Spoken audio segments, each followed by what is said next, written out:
Hello friends, welcome to my YouTube channel. So guys, आज के इस वीडियो में हम लोग देखने वाले हैं जो आपका यूपी ट्रिपल एसवी फार्मासिस्ट का एग्ज़ाम होने वाला है 29 जून को।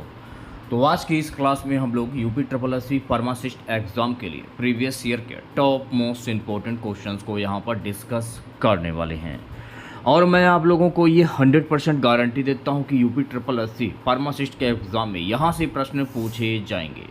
तो इस वीडियो को पूरा ज़रूर देखिए। वीडियो अच्छा लगे तो प्लीज़ वीडियो को लाइक और शेयर ज़रूर करें। अगर आप चैनल पर नए हैं और आप लोगों ने अभी तक इस चैनल को सब्सक्राइब नहीं किया है तो प्लीज़ चैनल को ज़रूर सब्सक्राइब करें और नोटिफिकेशन बेल ऑन करना ना भूलें। तो चलिए वीडियो को स्टार्ट करते हैं। खुद से प्रयास कीजिएगा इन सभी क्वेश्चंस के आंसर देने का 2 से 3 सेकंड के बाद मैं आंसर क्लियर कर दूंगा। आज के इस सेशन में पहला क्वेश्चन, उत्तर प्रदेश में स्थित अटाला मस्जिद का निर्माण किस शासक ने कराया था? इब्राहिम शर्की शाह, सिकंदर लोदी, फिरोज शाह तुगलक, शेरशाह सूरी। उत्तर प्रदेश में स्थित अटाला मस्जिद का जो निर्माण जो है ना, इब्राहिम शाह शर्की के द्वारा करवाया गया। तो भाई पहले क्वेश्चन की अगर मैं बात करूं, ऑप्शन नंबर ए करेक्ट हो जाएगा।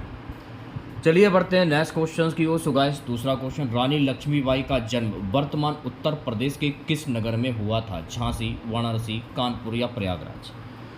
रानी लक्ष्मीबाई का जन्म वर्तमान में उत्तर प्रदेश के वाराणसी शहर में हुआ था। तो दूसरे क्वेश्चन की अगर मैं बात करूं भाई, ऑप्शन नंबर बी करेक्ट हो जाएगा। तीसरा क्वेश्चन देखिएगा। तीसरा क्वेश्चन है, उत्तर प्रदेश का कौन सा लोक नृत्य मुख्यतः बुंदेलखंड क्षेत्र से संबंधित है? Which folk dance of Uttar Pradesh is generally associated with which Bundelkhand? Raslila, Chhuliya, Diwari, Charkula.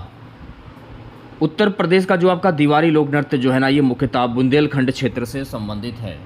तो तीसरे क्वेश्चन की अगर मैं बात करूं, ऑप्शन नंबर सी करेक्ट हो जाएगा। जिन बच्चों ने क्लास को अगर लाइक नहीं किया है तो प्लीज़ क्लास को लाइक करें। अगर आप लोगों ने चैनल को सब्सक्राइब नहीं किया है तो चैनल को भी सब्सक्राइब करें। सो गाइस, चौथा क्वेश्चन देखिएगा। चौथा क्वेश्चन हमारा क्या कह रहा है, निम्नलिखित में से कौन सा नगर नवाबों का शहर कहलाता है? Which city is known as the city of Nawab? Agra, Kanpur, Ayodhya या लखनऊ? कौन सा शहर नवाबों का शहर कहलाता है? तो लखनऊ शहर जो है ना, ये नवाबों का शहर कहलाता है। तो चौथे क्वेश्चन की अगर मैं बात करूँ, डी ऑप्शन करेक्ट हो जाएगा। सो गाइस, पांचवा क्वेश्चन देखिएगा। पांचवा क्वेश्चन हमारा है गाइस कि पद्मावत के रचयिता मलिक मोहम्मद जैसी का संबंध उत्तर प्रदेश के किस स्थान से है? जायस, जौनपुर, कन्नौज या इटावा? पद्मावत के रचयिता मलिक मोहम्मद जैसी का संबंध उत्तर प्रदेश के जायस स्थान से है। तो पांचवें क्वेश्चन की अगर मैं बात करूं भाई, ऑप्शन नंबर ए करेक्ट हो जाएगा। चलिए बढ़ते हैं नेक्स्ट क्वेश्चन की वो। छठा क्वेश्चन देखेगा। सो गाइस, छठा क्वेश्चन हमारा क्या कह रहा है, उत्तर प्रदेश में सर्वाधिक पाया जाने वाला मिट्टी का प्रकार कौन सा है? काली मिट्टी, जलोढ़ मिट्टी, लाल मिट्टी या लेटराइट मिट्टी? जिन बच्चों ने क्लास को अगर लाइक नहीं किया है, मैं फिर से कहना चाहूँगा प्लीज़ क्लास को लाइक करें। अगर आप लोगों ने चैनल को सब्सक्राइब नहीं किया है, चैनल को भी सब्सक्राइब करें।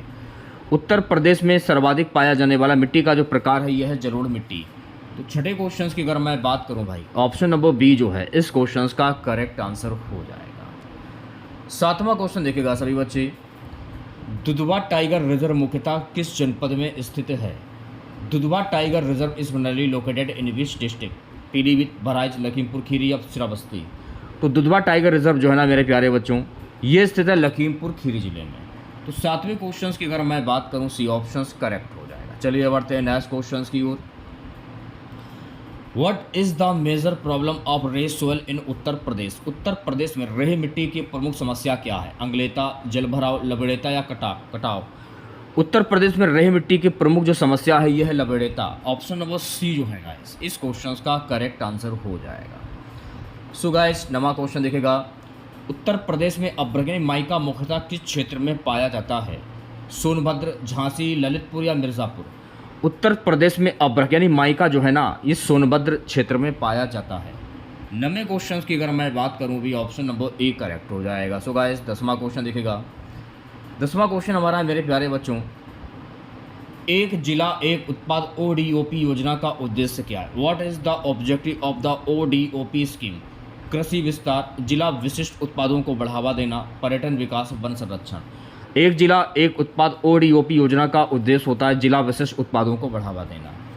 तो 10वें क्वेश्चन की अगर मैं बात करूं भी, ऑप्शन नंबर बी करेक्ट हो जाए। चलिए बढ़ते हैं नेक्स्ट क्वेश्चन की ओर। सो गाइस 11वां क्वेश्चन दिखेगा, उत्तर प्रदेश का कौन सा नगर विश्व धरोहर स्थल के रूप में प्रसिद्ध ताजमहल के लिए जाना जाता है? फतेहपुर सीकरी, आगरा, मथुरा या अलीगढ़? तो मेरे प्यारे बच्चों, उत्तर प्रदेश का जो आपका आगरा नगर जो है ना, ये विश्व धरोहर स्थल के रूप में प्रसिद्ध ताजमहल के लिए जाना जाता है। तो 11वें क्वेश्चन की अगर मैं बात करूं, ऑप्शन नंबर बी करेक्ट हो जाएगा। तो गाइस 12वां क्वेश्चन देखेगा, 12वां क्वेश्चन हमारा है, रामनगर रामलीला किस जनपद में आयोजित होती है? अयोध्या, प्रयागराज, गोरखपुर या वाराणसी? रामनगर रामलीला जो है ना, ये वाराणसी जनपद में आयोजित होती है। तो 12वें क्वेश्चन की अगर मैं बात करूं भाई, ऑप्शन नंबर डी करेक्ट हो जाएगा। 13वां क्वेश्चन देखेगा सभी बच्चे। 13वां क्वेश्चन हमारा है, उत्तर प्रदेश का कौन सा क्षेत्र तराई क्षेत्र कहलाता है? Which region of Uttar Pradesh is known as the Terai region? Vindhya क्षेत्र, बुंदेलखंड, नेपाल सीमा से लगा क्षेत्र, द्वाब क्षेत्र? तो 13वें क्वेश्चन की अगर मैं बात करूं, नेपाल सीमा से लगा क्षेत्र। सी ऑप्शन जो है गाइस इस क्वेश्चन का करेक्ट आंसर हो जाएगा। चलिए बढ़ते हैं नेक्स्ट क्वेश्चन की ओर। तो गाइस अगला क्वेश्चन, कन्नौज किस उद्योग के लिए विश्व प्रसिद्ध है? तो मेरे प्यारे बच्चों, कन्नौज जो है ना, ये इत्र उद्योग के लिए प्रसिद्ध है। तो 14वें क्वेश्चन की अगर मैं बात करूं भाई, ऑप्शन नंबर ए करेक्ट हो जाएगा। 15वां क्वेश्चन देखेगा। So guys 15वां question, Uttar Pradesh की अर्थव्यवस्था में सबसे अधिक योगदान किस क्षेत्र का है? कृषि, उद्योग, सेवा क्षेत्र या खनन? उत्तर प्रदेश की अर्थव्यवस्था में सबसे अधिक योगदान जो है ना, सेवा क्षेत्र का है, सर्विस सेक्टर। तो भाई 15वें क्वेश्चन की अगर मैं बात करूं, ऑप्शन नंबर सी करेक्ट हो जाएगा। 16वां क्वेश्चन देखिएगा सभी बच्चे, चंद्रप्रभा वन्यजीव अभ्यारण्य किस जिले में स्थित है? मिर्जापुर, चंदौली, सोनभद्र या वाराणसी? तो मेरे प्यारे बच्चों, चंद्रप्रभा वन्यजीव अभ्यारण्य जो है ना, ये चंदौली जिले में स्थित है। तो 16वें क्वेश्चन की अगर मैं बात करूं, ऑप्शन नंबर बी करेक्ट हो जाएगा। 17वां क्वेश्चन देखिएगा, उत्तर प्रदेश में तांबा यानी कॉपर के भंडार मुख्यतः कहाँ पाए जाते हैं? ललितपुर, हमीरपुर, सोनभद्र या झांसी? उत्तर प्रदेश में तांबा यानी कॉपर के जो भंडार जो है ना, ये मुख्यतः ललितपुर क्षेत्र में पाए जाते हैं। तो 17वें क्वेश्चन की अगर मैं बात करूं भाई, ऑप्शन नंबर ए करेक्ट हो जाएगा। 18वां क्वेश्चन देखिएगा। सो गाइस 18वां क्वेश्चन हमारा है, नौटंकी लोक नाट्य शैली का प्रमुख केंद्र कौन सा क्षेत्र माना जाता है? बुंदेलखंड, ब्रज क्षेत्र, अवध क्षेत्र, कानपुर, हाथरस क्षेत्र? नौटंकी लोक नाट्य शैली का प्रमुख केंद्र जो है ना, कानपुर हाथरस क्षेत्र माना जाता है। तो भाई 18वें क्वेश्चन की अगर मैं बात करूं भी, ऑप्शन नंबर डी करेक्ट हो जाएगा। 19वां क्वेश्चन देखेगा। सो गाइस 19वां क्वेश्चन हमारा है, उत्तर प्रदेश का कौन सा जिला कालीन उद्योग के लिए प्रसिद्ध है? Which district of Uttar Pradesh is famous for the carpet industry? Moradabad, Bhadohi, Saharanpur या फिरोजाबाद? तो मेरे प्यारे बच्चों, उत्तर प्रदेश का जो भदोई जिला जो है ना, ये कालीन उद्योग के लिए जाना जाता है। तो 19वें क्वेश्चन की अगर मैं बात करूं भी, ऑप्शन नंबर बी करेक्ट हो जाएगा। 20वां क्वेश्चन देखेगा। सो गाइस 20वां क्वेश्चन हमारा क्या कह रहा है, उत्तर प्रदेश में बेलन घाटी किस कारण से प्रसिद्ध है? लौह अयस्क, बौद्ध स्तूप, प्रयोहासिक मानव साक्ष्य, हीरा खनन? उत्तर प्रदेश में बेलन घाटी जो है ना, ये प्रसिद्ध है प्रयोहासिक मानव साक्ष्य के कारण। तो 20वें क्वेश्चन की अगर मैं बात करूं भी, ऑप्शन नंबर सी करेक्ट हो जाएगा। सो गाइस 21वां क्वेश्चन देखेगा। 21वां क्वेश्चन है गाइस, जठर रस का सामान्य पीएच लगभग कितना होता है? 1.5 से 3.5, 4.5 से 5.5, 6.5 से 7.5, 8.0 से 9.0। तो जठर रस का सामान्य पीएच लगभग होता है 1.5 से 3.5। तो भाई 21वें क्वेश्चन की अगर मैं बात करूं, ऑप्शन नंबर ए करेक्ट हो जाएगा। सो गाइस 22वां क्वेश्चन देखेगा। 22वां क्वेश्चन हमारा है, निम्नलिखित में से कौन सा एक शारीरिक बफर है? Sodium chloride, sodium bicarbonate, calcium carbonate, potassium iodide?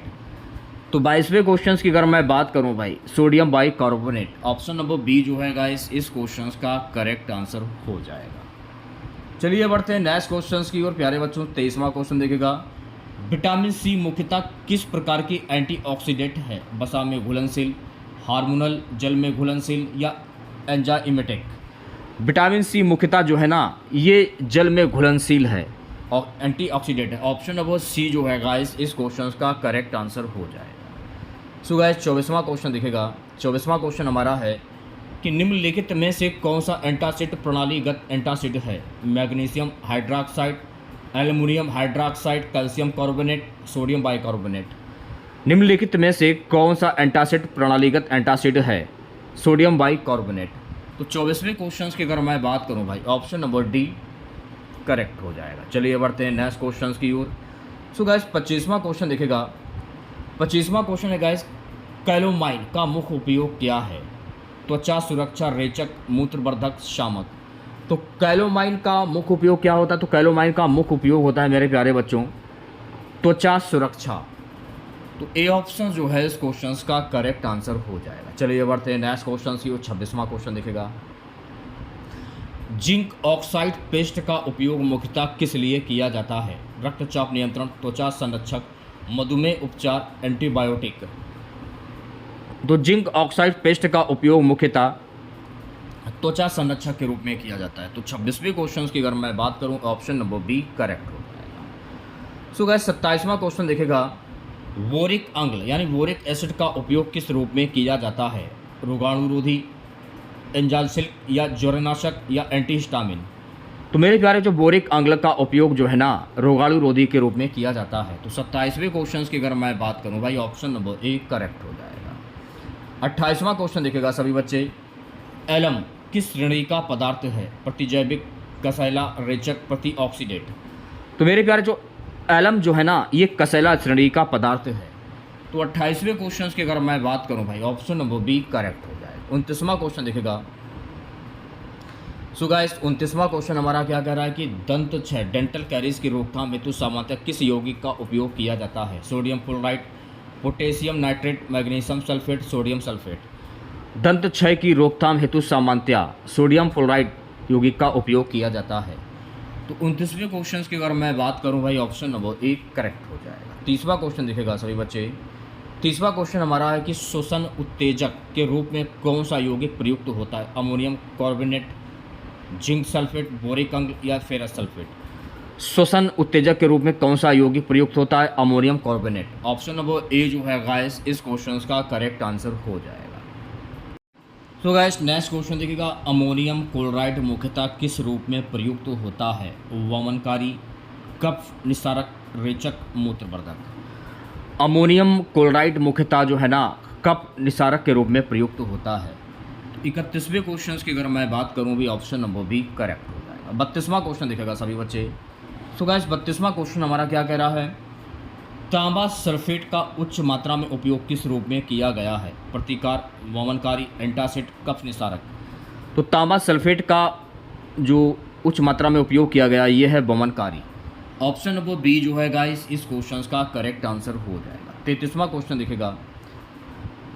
Cyanide विषाक्तता में प्रमुख प्रयुक्त प्रतिकार कौन सा है? Sodium nitrite, magnesium oxide, zinc oxide, calcium gluconate. Cyanide विषाक्तता में प्रयुक्त प्रतिकार कौन सा है भाई? Sodium nitrite. Option number A जो है गाइस इस क्वेश्चन का करेक्ट आंसर हो जाएगा। 34वां क्वेश्चन देखेगा सभी बच्चे। 34वां क्वेश्चन हमारा क्या कह रहा है कि प्रमुख अंतःकोशिकीय धनायन कौन सा है? Sodium, calcium, potassium, magnesium. प्रमुख अंतःकोशिका धनायन कौन सा है भाई? पोटेशियम। तो 34 क्वेश्चन की अगर मैं बात करूं, ऑप्शन नंबर सी जो है इस क्वेश्चन का करेक्ट आंसर हो जाएगा। सो गाइस 35वां क्वेश्चन देखेगा। प्रमुख बाह्य कोशिकीय धनायन कौन सा है? पोटेशियम, मैग्नीशियम, कैल्शियम या सोडियम। प्रमुख बाह्य कोशिकीय धनायन कौन सा है? सोडियम। तो 35 क्वेश्चन की अगर मैं बात करूं भाई, ऑप्शन नंबर डी करेक्ट हो जाएगा। 36वां क्वेश्चन देखेगा सभी बच्चे। 36वां क्वेश्चन हमारा मेरे प्यारे बच्चों, रेडियो फार्मास्यूटिकल में सर्वाधिक प्रयुक्त समस्थानिक कौन सा है? Iodine 131, cobalt 60, technetium 99M, phosphorus 32। Radio pharmaceuticals में सर्वाधिक प्रयुक्त समस्थानिक कौन सा है? Technetium 99M। Option number C जो है गाइस इस क्वेश्चन का करेक्ट आंसर हो जाएगा। 37 क्वेश्चन देखेगा सभी बच्चे। वेरियम सल्फेट का उपयोग किस रूप में किया जाता है? कॉन्स्टार्ट मीडिया, एंटीऑक्सीडेंट, प्रतिकार, कफ निस्तारक। तो वेरियम सल्फेट का उपयोग जो है ना कॉन्स्टार्ट मीडिया के रूप में किया जाता है। तो 37वें क्वेश्चन की अगर मैं बात करूं, ऑप्शन नंबर ए जो है इस क्वेश्चन का करेक्ट आंसर हो जाएगा।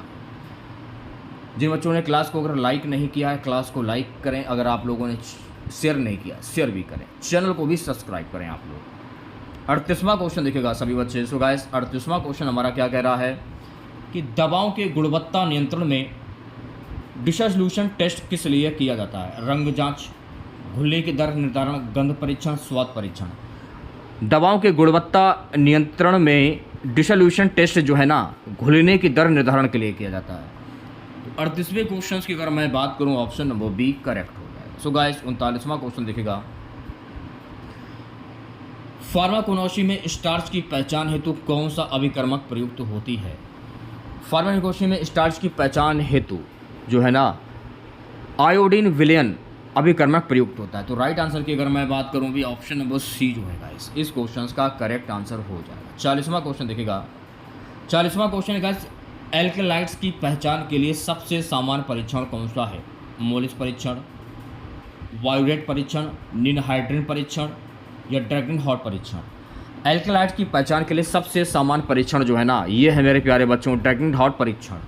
तो 40वें क्वेश्चन की अगर मैं बात करूं भी ऑप्शन नंबर डी जो है इस क्वेश्चन का करेक्ट आंसर हो जाए। 41वां क्वेश्चन देखिएगा, 41वां क्वेश्चन है, मानव शरीर में सबसे छोटी अस्थि कौन सी है? स्टेप्स, मेलियस, इंकस, हाइलाइट। मानव शरीर में सबसे छोटी अस्थि कौन सी होती है? स्टेप्स। 41वें क्वेश्चन की अगर मैं बात करूं भी ऑप्शन नंबर ए करेक्ट हो जाएगा। सो गाइस 42वां क्वेश्चन देखिएगा, 42वां क्वेश्चन है, मानव शरीर में कुल कितनी केशुरिकाएँ होती हैं? 31, 33, 26 या 29। तो मानव शरीर में कुल केशुरिकाएँ जो होती हैं कुल 33 होती हैं।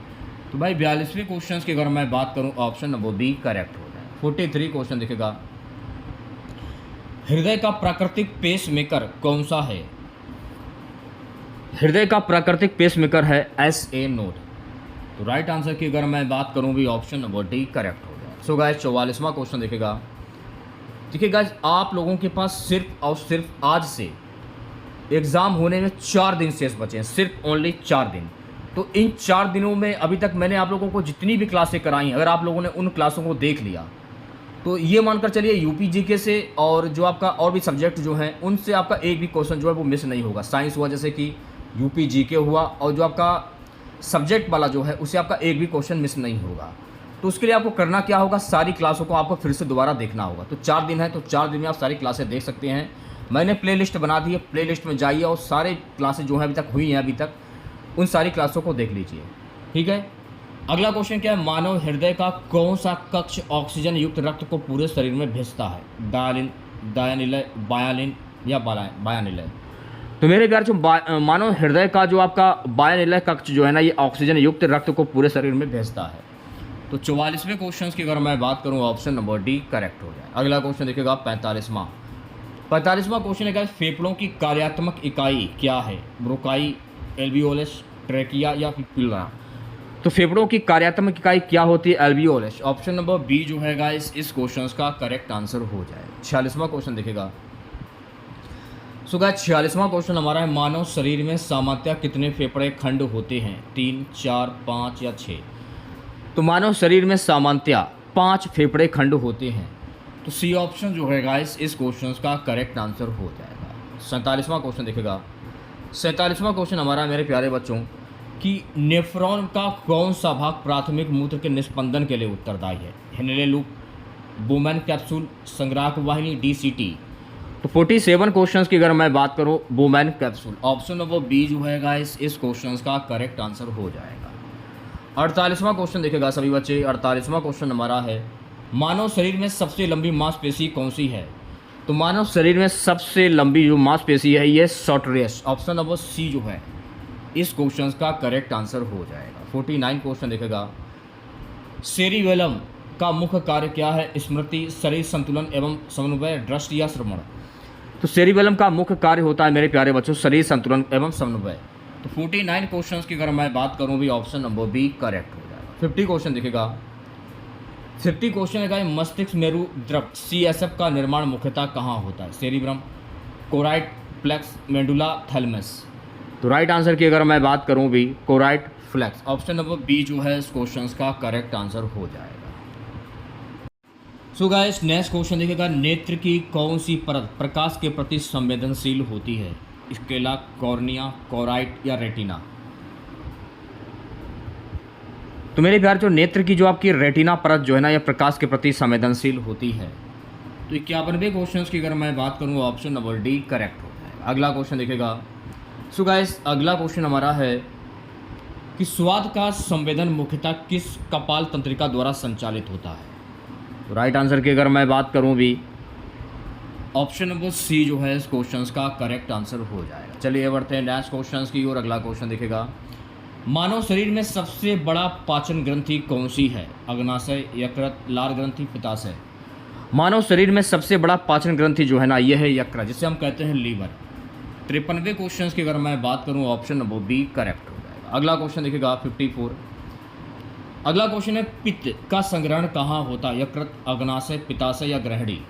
तो पित्त का जो संग्रहण जो है ना पित्ताशय में होता है। तो 54 क्वेश्चन की अगर मैं बात करूं ऑप्शन नंबर सी करेक्ट हो जाएगा। अगला क्वेश्चन देखिएगा सभी बच्चे, इंसुलिन का स्त्राव किस कोशिका के द्वारा होता है? अल्फा कोशिकाएं, बीटा कोशिकाएं, डेल्टा कोशिकाएं, अप कोशिकाएं। तो इंसुलिन का स्त्राव जो है ना बीटा कोशिकाओं के द्वारा होता है। तो ऑप्शन नंबर बी जो है इस क्वेश्चन का करेक्ट आंसर हो जाएगा। सो गाइस नेक्स्ट क्वेश्चन देखेगा, which gland is called the master gland of the body. मानव शरीर की मास्टर ग्रंथि किसे कहा जाता है? थायराइड, एड्रिनल, पिट्यूरी या पैराथायराइड। मानव शरीर की मास्टर ग्रंथि जो है ना पिट्यूरी को कहा जाता है। तो सी ऑप्शन जो है इस क्वेश्चन का करेक्ट आंसर हो जाएगा। चलिए बढ़ते हैं नेक्स्ट क्वेश्चन की ओर। पुरुषों में टेस्टोस्टेरोन का निर्माण कहाँ होता है? प्रोस्टेट ग्रंथि, सेमिनल, वेसिकल, वृषण या एपिडिडमिस। तो पुरुषों में टेस्टोस्टेरोन का जो निर्माण जो है ना ये होता है वृषण में। तो 57 क्वेश्चन की अगर मैं बात करूँ भी ऑप्शन नंबर सी करेक्ट हो गया। अगला क्वेश्चन देखेगा, मानव अंडाणु का निषेचन सामान्यतः कहाँ होता है? गर्भाशय, गर्भाशय ग्रीवा, अंडाशय, फैलोपियन ट्यूब। मानव अंडाणु का निषेचन सामान्यतः होता है फैलोपियन ट्यूब। तो 58 क्वेश्चन की अगर मैं बात करूँ भी ऑप्शन नंबर डी करेक्ट हो जाएगा। प्यारे बच्चों नेक्स्ट क्वेश्चन देखेगा। अगला क्वेश्चन है हमारा कि उपकला ऊतक का मुख्य कार्य क्या है? संकुचन, आवरण एवं संरक्षण, संदेश संचरण या रक्त निर्माण। उपकला ऊतक का मुख्य कार्य होता है आवरण एवं संरक्षण। ऑप्शन नंबर बी जो है गाइस इस क्वेश्चन का करेक्ट आंसर हो जाएगा। आज की क्लास का लास्ट क्वेश्चन रहेगा मेरे प्यारे बच्चों, रक्त को तरल अवस्था में बनाए रखने वाला प्रमुख प्लाज्मा प्रोटीन कौन सा है? तो रक्त को तरल अवस्था में बनाए रखने वाला प्रमुख प्लाज्मा प्रोटीन जो है ये फाइब्रोजन। ऑप्शन नंबर बी जो है गाइस इस क्वेश्चन का करेक्ट आंसर हो जाएगा। तो कैसी लगी क्लास आप लोगों को कमेंट बॉक्स में ज़रूर बताइएगा। अगर आप लोगों को आज की ये क्लास अच्छी लगी हो तो प्लीज़ क्लास को लाइक कीजिएगा और अपने तमाम दोस्तों में क्लास को ज़्यादा से ज़्यादा शेयर कीजिएगा। अगर आप चैनल पर नए हैं और आप लोगों ने अभी तक इस चैनल को सब्सक्राइब नहीं किया है तो प्लीज़ चैनल को ज़रूर सब्सक्राइब करें और नोटिफिकेशन बेल ऑन करना ना भूलें। मिलते हैं नेक्स्ट वीडियो के साथ। जय हिंद, जय भारत।